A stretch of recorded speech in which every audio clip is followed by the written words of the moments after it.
Welcome to episode 14 of One Step Beyond, a show about stepping outside your comfort zone and positively engaging with the world outside our door.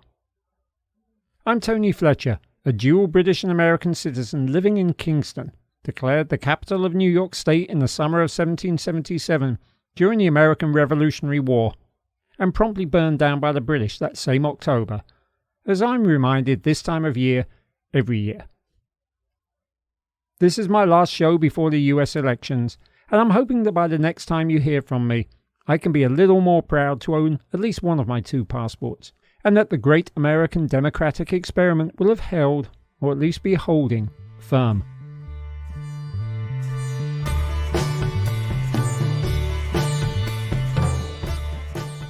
The music you're listening to in the background is the theme song from a movie entitled The Road to Independence. But as you might guess from its flavour, and although I just referenced the American Revolutionary War, I am not talking the 2011 documentary about Thomas Jefferson of that name. Rather, that this is the theme song from a 2019 documentary about another country that fought for its independence from the British Empire, India.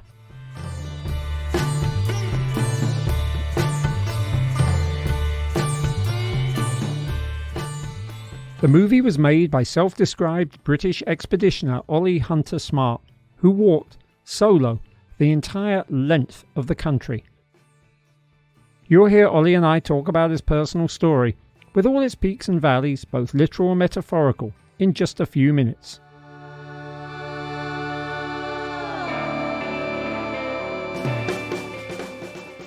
But first, my usual joining of various narrative dots. Back at the start of October, I ran the Catskill Trail Marathon, the only one of 3 big trail races in the Catskill Mountains to take place this pandemic year. I had a great day out, running up and down 4 mountains, and in many ways that's all there is to say about it. There were no pitfalls, no physical falls, no extreme discomforts, and though I broke no records, I finished halfway up the pack, which, as the second oldest person out there, was none too shabby, I guess. But I am not, I assure you, mentioning this to show off my physical prowess. Far from it, there are people tackle projects so much tougher than this all of the time, as Olie is about to demonstrate. No, I mention it because it struck me in the week since that the relative mundanity with which I can describe this achievement is largely because it was my 4th year in a row doing the Catskill, and that, living close by, I'd additionally been able to train on the course frequently over the summer and autumn.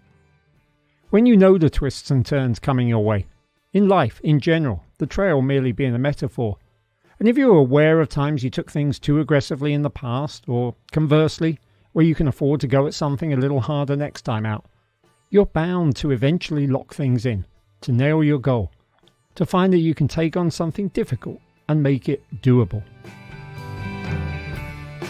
It's when you step into the unknown that you really test your mettle, which is largely the point of this show. To that end, I've just finished reading and heartily recommend the book North by Scott Jurek with Jenny Jurek. To summarise, in 2015, Scott, America's top ultramarathon runner for the first decade of the new millennium, but increasingly slowing down as he neared 40, took his wife Jenny's challenge to effectively put up or shut up, and set out to break the fastest known time on the Appalachian Trail, which runs approximately 2,150 miles from Georgia all the way up to Maine, following the ridge of what may be the oldest mountain range in the world. Now, many people hike the entire AT every year, but most take 5 to 7 months to do so. Scott covered the distance in under 47 days, which, if you do the basic math, tells you he was averaging almost 50 miles a day, every single day. This punishing schedule exacted a predictably brutal toll on his physical and mental health, and he details that in appropriately intimate fashion in North, which is compellingly written, and which alternates between his perspective and that of Jenny, who was crewing him, as they call it, from a van she drove to various meet points along the way. The couple's initial concept had called for them to have quality time together, running in tandem in the mornings and generally working on their marriage as they tried to move beyond the miscarriage. But that's not what actually happened. As Scott readily admits, and emotionally so, at the end of the book, it took a village. He would never have been able to achieve his goal, probably would have given up entirely, without the help of fellow ultramarathoners who flew in and drove in to help him through difficult sections, to plot his daily mileage and provide military precise coaching. But he was also invigorated and inspired by the help of everyday local trail runners who were following his attempt online. And they came out to join him, guide him through the local areas, and offer other forms of encouragement, including food. There's a lovely moment when Scott finds a chocolate cake with his name on it at the top of a mountain and downs the whole thing, trusting that it's vegan, but at that point too famished to care. And it's hopefully not a spoiler alert to let you know that the couple had a baby within a year of finishing the course.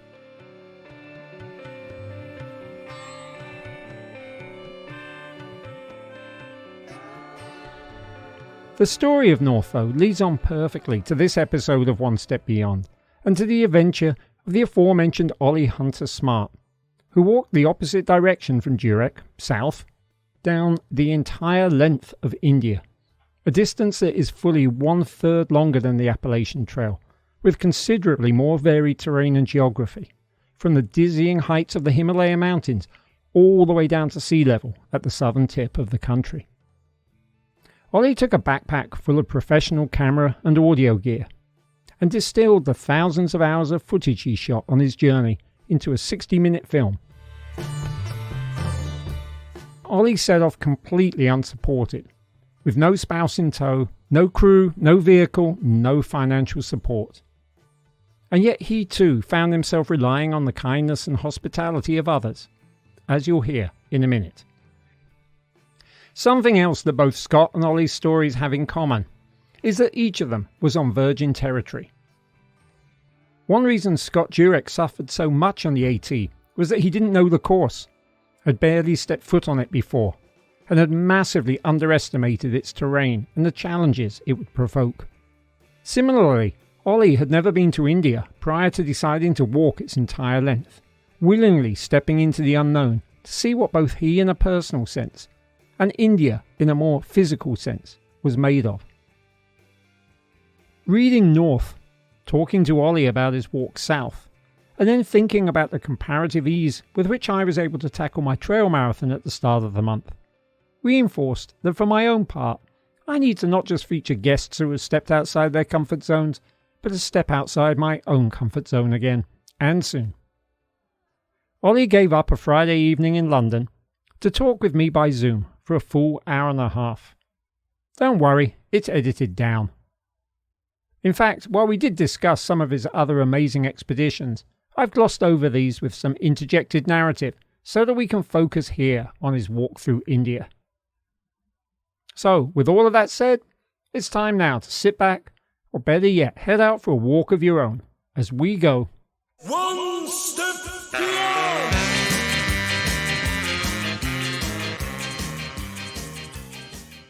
At the beginning of this film that you made, The Road to Independence, you call yourself a British expeditioner. So I'd like to ask, what qualifies somebody as an expeditioner? I mean, given that presumably you don't go to school for it or college for it the way you might accountancy or architecture or something similar. You know, a lot of people call themselves explorers and adventurers and that sort of thing. And I don't feel like I can claim that. What I enjoy doing is going on a journey, an expedition that I've set up myself. There's not necessarily a particular, world record or even a particular purpose, although having a purpose for a journey is great. But I just didn't feel like I could claim myself as any of those things. I'm not trained in this. It's just a passion. And so ultimately I figured expeditioner was sort of a word that summed up what I consider myself. It's not about the end achievement or the record you're getting or whatever. It is very much about the journey, and the journey can change as you go along your route. And that's the thing I think is fascinating about journeys and expeditions is the ability to kind of go with the flow. You don't know what's going to happen. Unexpected things come up. But also you can sort of follow a different path if your mindset changes. Olie says he wasn't trained in this, and to the extent that we've already identified there's no specific course for it, I guess that's true. But the adventurous spirit was instilled in him early on. My dad used to take my sister and I on what he called mystery tours. We would head off into the forest or on a long walk or bike ride in an area we didn't know or didn't really remember. We sort of knew roughly where we were. And I'm sure he knew exactly where we were, but he always said, "Oh, we're just going off on a mystery tour," and that's really stuck with me throughout the rest of my life, and kind of one of the reasons I continue doing expeditions is an element of that unknown. As many people do at a young age, Olie joined Cubs and Scouts, where he learned your basic camping and survival skills. He followed up by taking the Duke of Edinburgh Award, which requires participants to engage in community service, skill building, physical recreation, and an adventurous journey. When he was 18, Olie then took a gap year before starting his geography degree at college, spending 6 months instead in Belize, a small country that most people struggle to locate on a map of Central America. There he worked on a conservation project, lived in a village with a local family, and engaged in an 18-day jungle trek. It was an organized trip, so there was that kind of support network around me. But yeah, I absolutely loved it. And I think some of the experiences I had there, and that was really where I fell in love with the jungle, but some of the experiences I had there led me to believe that I could do bigger and better things in an adventurous way. Did you decide early on, I'm more interested in seeing the world than having some kind of having, I don't know, being the MD of a company in the UK, that kind of thing? I think I always saw travel as an opportunity to escape from maybe the pressures of Western society. There's often a very clear path that ultimately many of my friends have taken. You finish school, you may go traveling, you then go to university, you get your degree, you go into a job and you work your way up. At some point you get married, you have kids, you buy your first home, and that your life is kind of mapped out. And I thought, wait a minute, there must be something else to this. And so I saw travel as that opportunity to kind of escape that journey, that routine. We're going to talk about a couple of big adventures that you've taken, but it's very important, I think, to state you do these self-funded, correct? This is not about sponsorship. It's not about big teams. It's not about having somebody donate money to finance this. This is how do you self-fund it? Is it as simple as going to work for 6 months and then taking 6 months off? Yeah, I mean, I do. You are correct. I do self-finance these trips. There is an element of sponsorship. I quite often reach out to some of the kit brands that I love. But yeah, in terms of gaining sort of financial support, no, I've never had any of that, and it's incredibly difficult, I think, to try and secure that. I know the easiest and quickest way for me to afford an adventure, and don't get me wrong, traveling can be incredibly cheap, particularly if you're traveling through places like India. But the quickest and easiest way to earn enough money or to build up enough money for that trip is to work for it, because I know exactly how much I'm going to be earning each week or month, and I can squirrel away a set amount so that in 4, 5, 6 months I know exactly how much I'm going to have, and I may have been able to put away a bit more, which then allows me to go and do the trip that I want. Which sounds absolutely great, but I'm sure I can imagine some people listening to this who say, well, if I gave up my job, it wouldn't be there when I come back. What words of encouragement would you have to somebody about that? And what kind of job have you had that's enabled you to go off for 6 months or a year at a time and come back and still get work? I mean, I work in digital advertising, which is very much there's a lot of freelancers in the industry. And so that has allowed me the flexibility to take time off, and the confidence that I'll find something else when I come back. There's always that sense of fear about uncertainty. And that's why a lot of us take trips like this. But if you've had the confidence to get that job, secure that job once, And there are always other opportunities out there. You just need to know kind of where to look and have the confidence that you're going to be able to secure that job in the future. And it occurs to me that the travel itself, because it involves so much self-sufficiency, presumably builds confidence. Yeah, absolutely. But also, employers are more frequently looking at general life experiences. They're looking for a broad range of skills and viewpoints and so on. And if you can say, do you know what, I spent 3 months with a tribe in the Amazon, and I had an incredible life experience, and I was able to grow myself, but equally I can offer views that could be leveraged in a business situation, negotiation or anything like that. There are always ways you can flip a travel experience and bring it into a work context. Ollie's list of accomplishments is really impressive, but at the same time, not all of them are unfamiliar.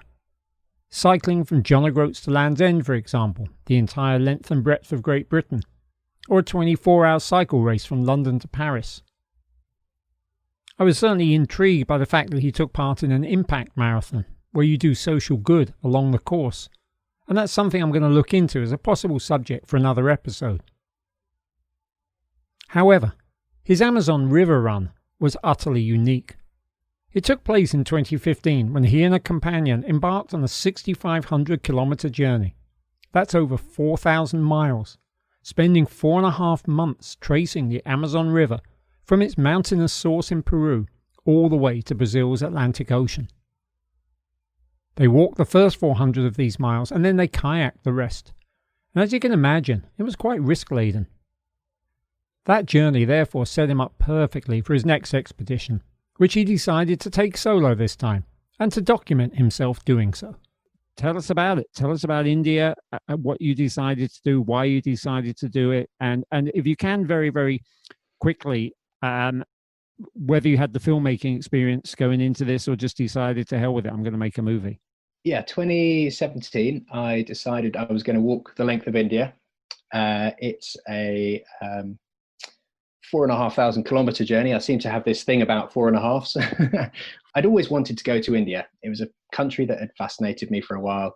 The vibrancy, the color, the people, that culture was something that captivated me. And I thought, I'd love to just go and see the place.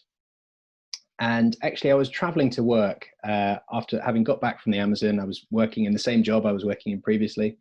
And I read an article about Gandhi's Salt March, which was a 230-mile journey that he undertook back in 1931. And it was a protest against the British salt tax that had been imposed on the production of salt in India. And I thought, oh, that's really interesting. I hadn't heard about kind of a protest for that kind of duration, but a moving protest. But it was also peaceful. And I thought, oh, it's a really interesting concept. Wouldn't it be great to go and retrace Gandhi's footsteps along that route? At the same time, I was doing a bit more reading around the topic of India's independence based on the impact the Salt March had had. And the more reading I did, the more I realized the importance of the Salt March on independence, but also all these other places where significant things had happened. Places like Shimla, which is where the British were ruling India, particularly during the summertime. And that's ultimately where partition was decided. India was, in 1947, partitioned into India and Pakistan based on religion. Other places that Gandhi had had an impact, down in Pune, where he spent a lot of his time. He was imprisoned there by the British. And so I just placed all these dots on a map, and slowly but surely, the route pretty much presented itself. At the same time, Olie realised that if he moved quick enough, he also had the coincidence of a newsworthy narrative. 2017 was the 70th anniversary of Indian independence. And I thought, well, what better year to go and do that journey, learn about the history, and speak to people along the route, because I realised that independence happened 70 years ago. They would probably, the people that experienced it would be 85, 90. They're not going to be around for another significant anniversary. So now's the time to really go and find out what happened from their perspective. Why make a movie and how make a movie on a one-man trip? There is no cameraman, correct? That is correct, yeah. You are the There was cameraman. a couple of times I handed the camera over to other people to get different shots with me in it. But yeah, fundamentally, I was, the talent and the cameraman and the production team and the editor when I got back. And yeah, I kind of did it all. To better prepare to film his voyage, Olie went to the Adventure Film Festival in London, where conveniently he ended up in a one-on-one 2.5-hour session with noted motorcyclist and documentarian Austin Vince, who would appear to be something of a Renaissance man, given that he both wrote and recorded the theme song that we're hearing along the way. And that's because he sent me a text message a couple of days later and just said, I fully understand your trip and your passion for this topic. I think you do need to make a movie out of it.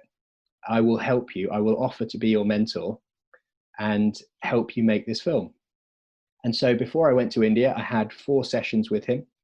And with those 4 training sessions under my belt, I went off and filmed my journey through India.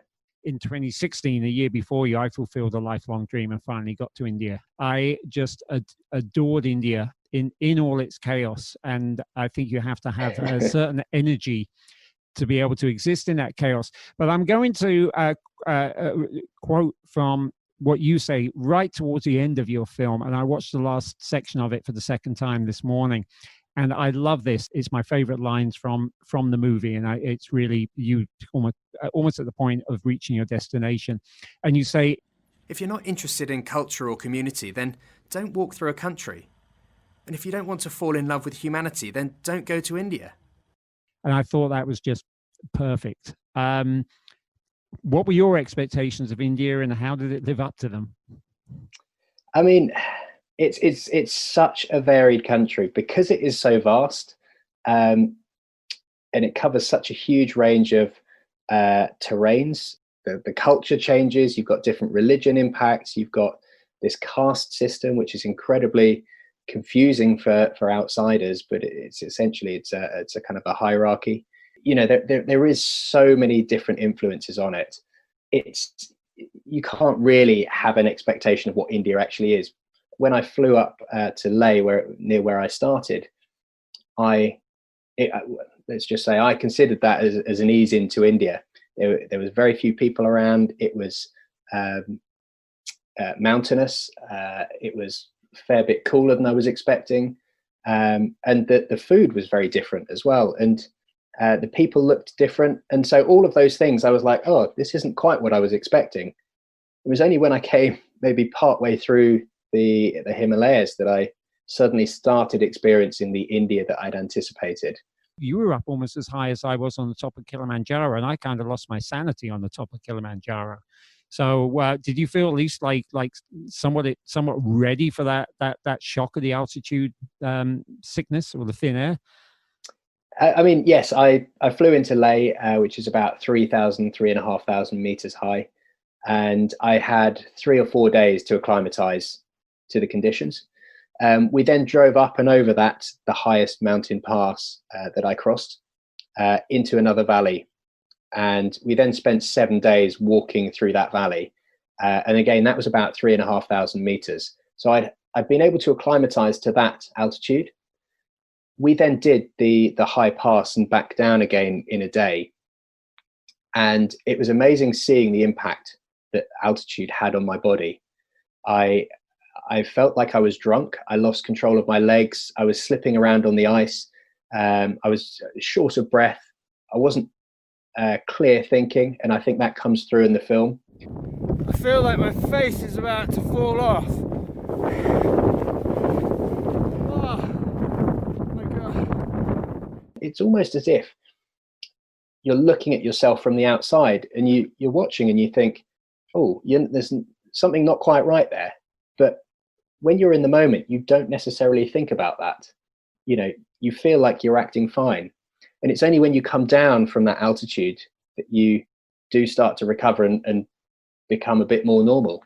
That was an amazing summary. I agreed with you every single word of the way into right up to the point where you said that you don't really realize you're acting funny. I went through every one of those sensations, except I knew I wasn't acting normal.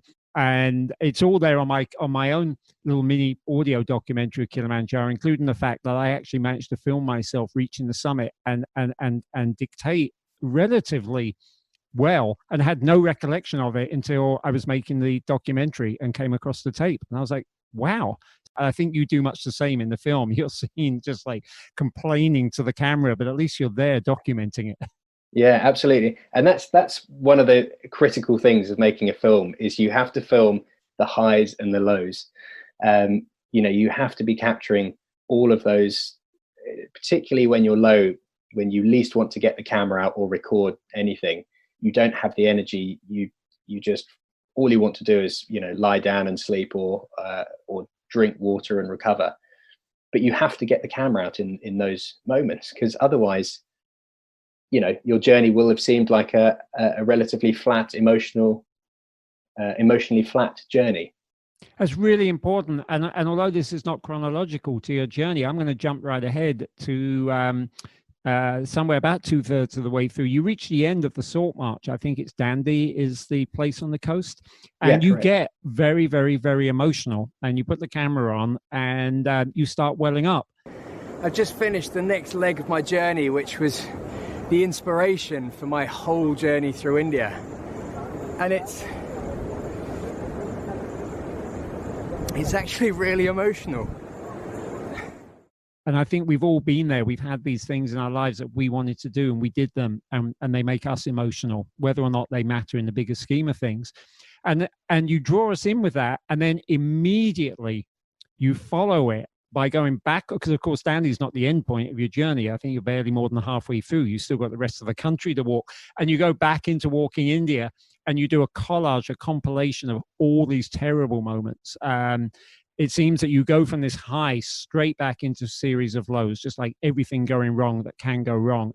Really important that you show those highs and the lows. And I'm assuming from what you're saying, you went through every range of emotions that you've ever experienced on this walk. Yeah, absolutely. I mean, I was up in the mountains. I was not really in contact with anyone outside other than the guide and the porters that I had. Once I got further down the Himalayas, I then had a SIM card. I could, reach out to my friends and family and so on. And I felt that was a really good way for me to kind of escape a little bit, because I did find it intense. And I think that's just one of the things India is. It's an incredibly intense country. There's always noise going on, different sights, sounds, smells. It is an assault on all of your senses all of the time, and you can't necessarily escape it.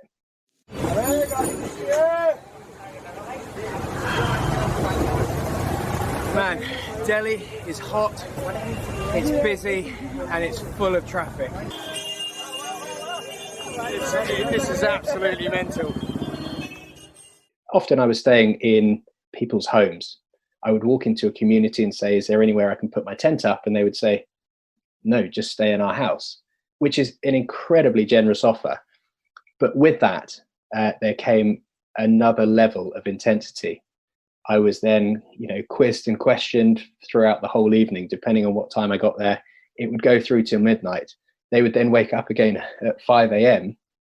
and want to continue the conversation. And I'm thinking, hold on a minute, I've had 5 hours sleep. I've probably not had a shower or a wash. I've not been able to back up my footage or think about where I'm going the next day, and it was just very difficult to try and plan those things. That's really interesting you mention that, because it's actually not completely clear on the movie that that's how it happened. You talk about being welcomed into people's homes and you show some footage, but I was left wondering, well, what percentage of your journey was spent staying in strangers' homes? I mean, I found that I could probably spend 2 to 3 days with families before I felt like I needed to stay in a hotel. I spent between the bottom of the Himalayas and the bottom of India, I spent 4 nights in my tent. And yeah, I carried that tent the whole way. It was crazy. People who haven't done these journeys have fears, and their fears are always the negative, like somebody's going to assault me, like people are going to try and rip me off. The experience is generally the opposite, that you walk into a community and they say, who's the white man, or woman, hopefully, do you need any help? I mean, that seems to be the more common narrative. Is that's what you found? Yeah, absolutely. I found that both along the Amazon and throughout India. Generally, 99.9% of people are good. They know the struggles that you're going through. They live in that environment, and that's particularly something that struck a chord with me up in the Himalayas. Is we were going through these over these high mountain passes, through these tiny little villages. The rain was coming in, the wind, snow, ice, all of that, and those people live up there in those conditions. They know what it's like outside. So when you turn up in their village, they automatically welcome you in. They give you tea. They know that's going to warm you up. And it's a way of welcoming you. And that definitely continued throughout the rest of the country. Right. One advantage, of course, with India, which gets back to the point of you making the movie, is a lot of people speak English. Did you ever come up into a village where nobody spoke English? Yeah, there was one night I spent, it was hammering it down with rain in the monsoon season. I was walking through Rajasthan, and it got to about 5 o'clock, and I was just really, really bored of the rain just hitting my head, knowing that everything in my bag was getting wetter and wetter. And I walked through this village and I thought, well, maybe I'll just stop here for 5 or 10 minutes in the shelter, try and sort of dry off and work out where I'm actually going to spend the night. And they didn't speak a word of English. The family, I sort of approached their porch, and I said, oh, is it right if I take 5 minutes, all done through sort of sign language? And they ultimately couldn't really respond. So I stayed, and it got to a bit later, and then they eventually turned up with some food, and it got later and later, and they got a bed out for me. And so I spent that evening not really being able to convey the journey that I was doing, but I had this incredible experience with this family that all done through sign language. People's perspectives of India, knowing that it's got 1.2 billion people, and then they look at the size of it on the map and they've seen pictures of the big cities. People tend to think it's like a sea of humanity from top to bottom, from east to west. My experience was not unlike Britain or America, that you've got these big cities, and there's lots of them, and you've also got vast tracts of country and villages and rural lifestyles. Yeah, I mean, there are a lot of cities throughout the whole country that are, 5, 6, 7 million people that you will never have heard of because they're not the main cities. But there are areas outside of those cities, you suddenly get into the rural areas, and yeah, there are these really small hamlets, communities that ultimately, they survive out in the middle of nowhere. What I found is that there is actually very little wild space. So there are obviously national parks, tiger reserves, that sort of thing. But a lot of the land has been taken up by agriculture, and it's been divided based on families, and the sons take a piece of land each, and each time they have a son, it's divided into two, and so you do have this patchwork of agricultural land, and it does make trying to find somewhere to stay in a tent incredibly difficult, which is one of the reasons I ended up spending time with the families and in hotels. What precautions did you take not to advertise that you were carrying a lot of high-end tech gear? In all honesty, I quite often carried my camera in my hand and the tripod in my hand. I didn't feel like the extra weight on my back was probably worthwhile. But also, if the camera's out and ready, then you can capture a moment. But if it's in your bag, you'll miss that moment, or you won't bother getting it out of your bag. So you won't come back with the footage you're after. I did take everything in a 1960s canvas rucksack, which you'll see in the film. It almost becomes a character, which is quite nice. I like that about it. But that also had its own challenges. because ultimately it wasn't up to the job. But I think that the fact that looked so rugged and blended in with the environment did help detract from the value of some of the equipment that was in there. So that's what you're carrying with you physically, but emotionally, you're carrying the weight of being British while making a movie about the British rule in India, and specifically by retracing Gandhi's steps on the salt march. So how did that impact on your journey? That was a question I was always asking myself before I went. And certainly early on in the journey, I was very hesitant about some of the questions I was asking. They were obviously very difficult topics to talk about. And me being a British white male, walking through the country 70 years after they ultimately got rid of the British, I felt like that I could put myself in a rather difficult situation and experience maybe a bit of hostility. In reality, they loved the British. They were incredibly welcoming everywhere I went. They would always be open to talking about the British, and they loved sharing their stories and their families' experiences of British and Indian relationships. And I think even a lot of them highlighted the fact that they've got cousins in the UK or Canada or America or wherever, so that they have got relatives that have traveled and have Western friends, and ultimately that was really nice to kind of experience.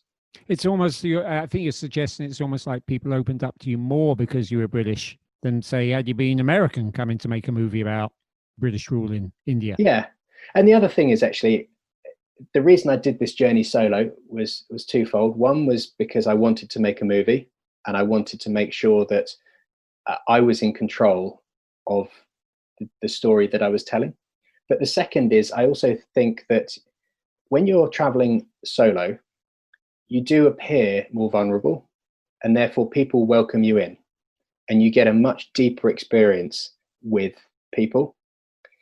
If you're traveling with someone else, people will look at the two of you and think, oh, there are two of them, they're fine. And therefore they won't engage. And I think that's the really nice thing about my experience through India, is that because I was solo, I did get invited into so many homes. I did meet so many people, and I had some really incredible experiences because of that. The Mughal Empire was breaking up. What would India have been like had the British not come? Britishers were always harsh to us. They ruled over us brutally. The British looted India also. So many great snippets of conversations. Who was the most interesting person you met on the journey? I think Gandhi's great-grandson was probably one of the most interesting people.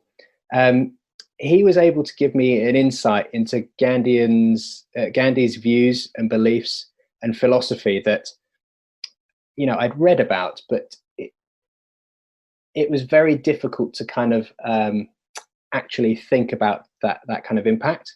And I think there's a really nice thing that he says, a quote that he says that does come up in the film, is that Gandhian views and beliefs and philosophy is still very relevant in the world that we live in today. I think they're not only relevant in India, they're relevant for mankind. You see, we always think of nonviolence as an absence of conflict or an absence of strife. But nonviolence is not to violate anything. And what we are experiencing today on our earth is the backlash of our violation of nature. You also, though, in the movie, you do this little collage of various comments about Gandhi that show that there is no one set point of view. There's somebody calls him an ass. There's somebody else that, that says, hey, it wasn't one person that gained us independence. It sounds like you encountered the full breadth of opinion as one does on most issues in most places. Is that correct? Absolutely. I mean, there is a whole breadth of views on Gandhi and what he did for the nation. Some people believe that he tore the country in half. He let partition happen. Other people believe that he's the founding father of India. I met one policeman actually who worshipped Gandhi. I went to one of Gandhi's ashrams in Ahmedabad, and the policeman outside that was guarding the ashram would go in regularly and pray to a picture of Gandhi. Tushar Gandhi actually says, his great grandson says that, we shouldn't be worshipping him, because we then lose that philosophy. He becomes an idol. We cannot, even if the entire interview was dedicated to the politics of India, we couldn't cover it all. And I'm almost tempted not to do it because we will gloss over it. But you did mention partition. I feel that the weight of the British just saying, all right, we're getting out of India and we're going to carve up the country as Pakistan on the east and west, India in the middle, Muslims over there, Hindus in India. Now you lot go off and sort it out for yourselves. Now, how many millions of people died in the ensuing? I mean, it was effectively a form of mutual genocide, civil war. It was about 14.5 million people were displaced, so had to move from one area of India to another, and about 2.5 million were killed as a result of the violence that surrounded the tensions and the event of migration. Yeah, I mean, it's a staggering number. And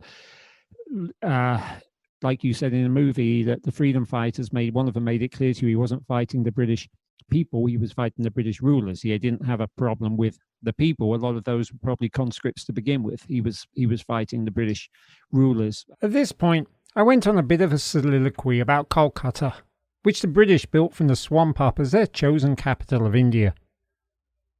It's a city I fell in love with during my own time in the country, but it was on the opposite side of the subcontinent from Olie's journey. So I told him about the Victoria Memorial there, which the British decided to build in honour of Queen Victoria after she died in 1901. However, by the time it was finally completed 2 decades later, the British had long moved the nation's capital to Delhi unilaterally, i.e. without consultation, adding injury to Indian insult at the continued British rule. The Victoria Memorial was initially then perhaps the world's largest white elephant, an unwanted spectacle of excess built at the expense of an oppressed nation. Wisely, this admittedly stunning architectural building has been converted into a museum of Calcutta, which means by extension it's a museum of British rule in India. The exhibits include antiques as well as paintings, and a photographic exhibition on the Great Famine in Calcutta during the Second World War, which many people there blame on the British. Underneath one of the very last images, there is this summary. Calcutta benefited from British rule more than other Indian cities, and also paid a greater price. And I think that's the weight that we carry, that there are things that the Indians seem to appreciate about the British, and there are an awful lot of things for which we have to be ashamed. Absolutely. I think that sums it up really nicely, actually. And that's very much the feeling, the sense that I got is, they're very appreciative of the things we left behind, language being the biggest, because it's now massively, it's put them on a global platform to be able to work globally. But also, things like the road network, rail network, and so on, that are vital to the way India operates. But then, of course, as you say, there's a huge amount of issues that we sort of left behind, or ultimately have sort of emerged since the British left. Yeah, and massacres along the way as well. What did you learn about yourself on this journey? Well, I think I gained a lot from it. I think one of the biggest things I realized was that the body is more capable than you necessarily think it probably is. You can push yourself much harder.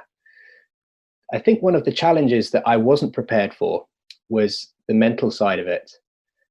Physically, I actually knew before I set off that I could do this journey.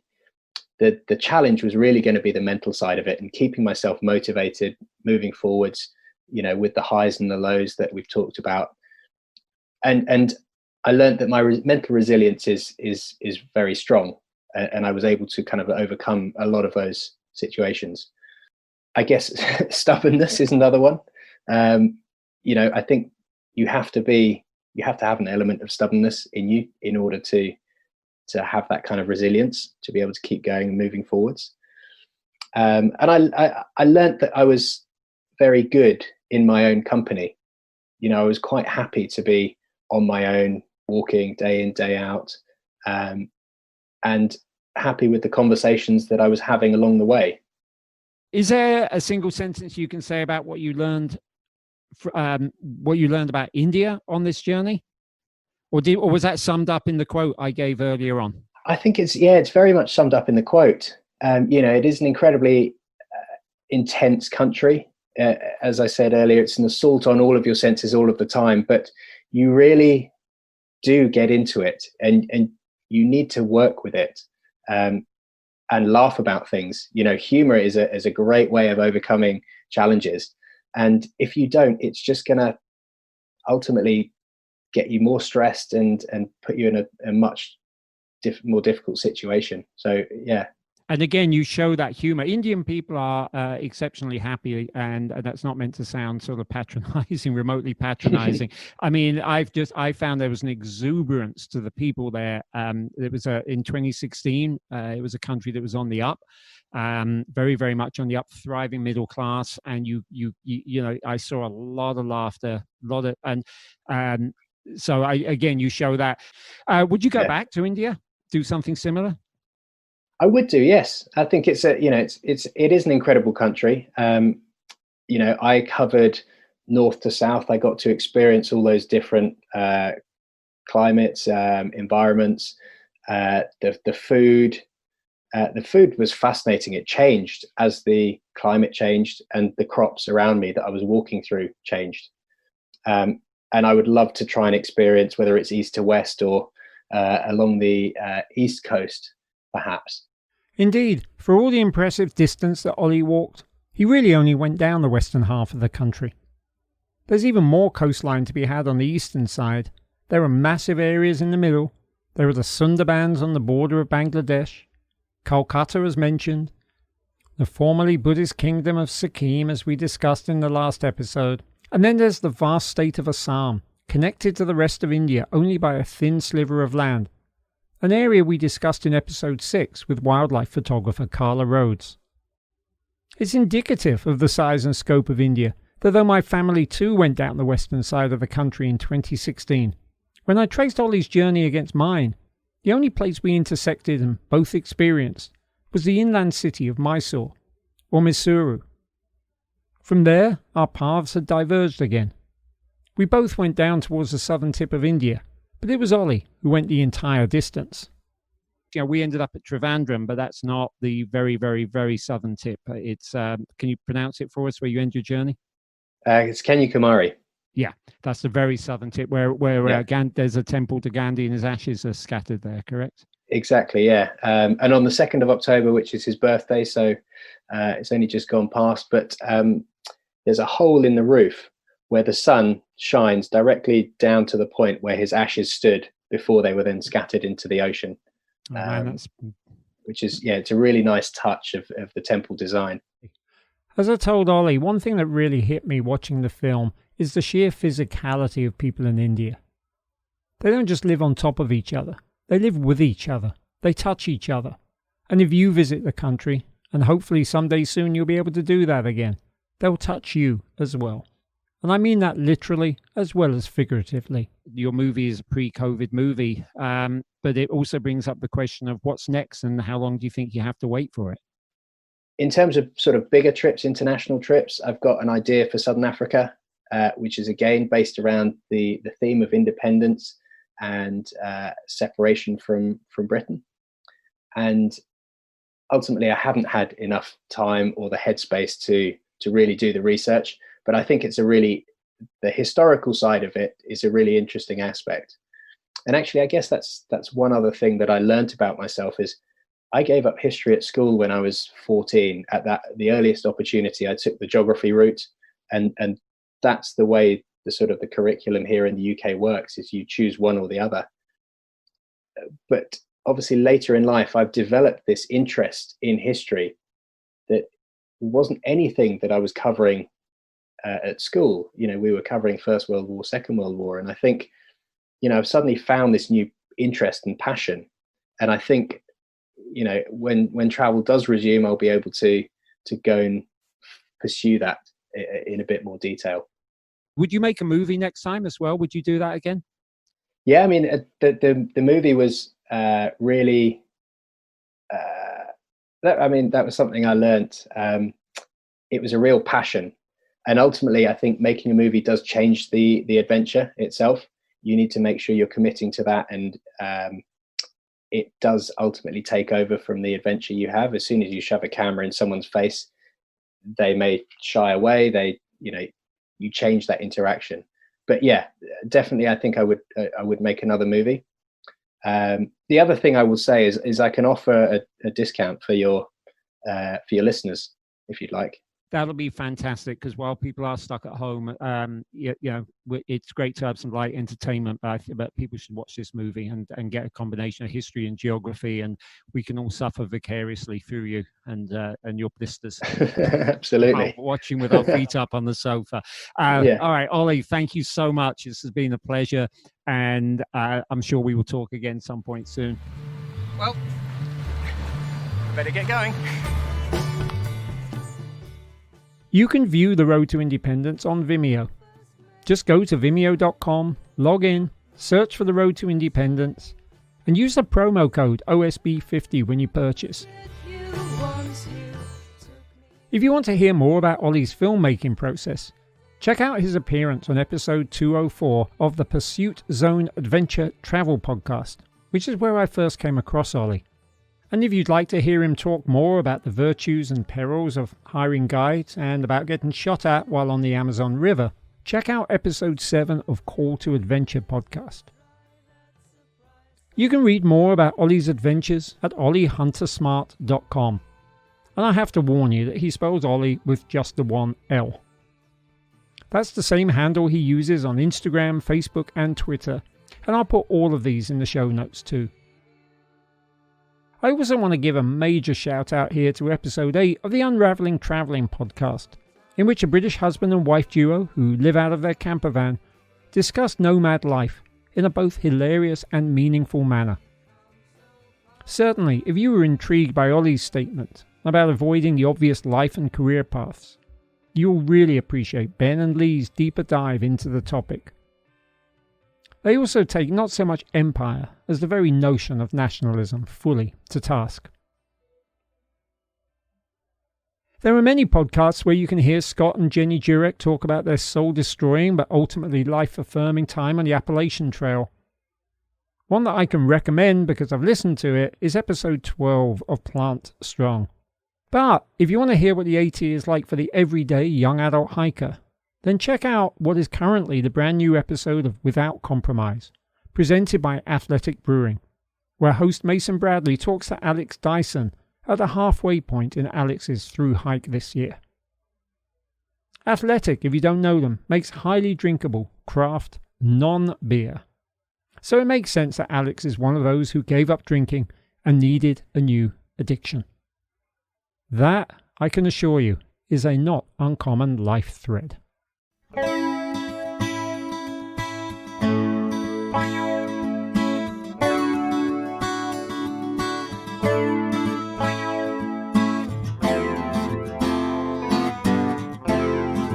This episode of One Step Beyond was written, produced and narrated by Tony Fletcher, partially at the studios of Radio Kingston.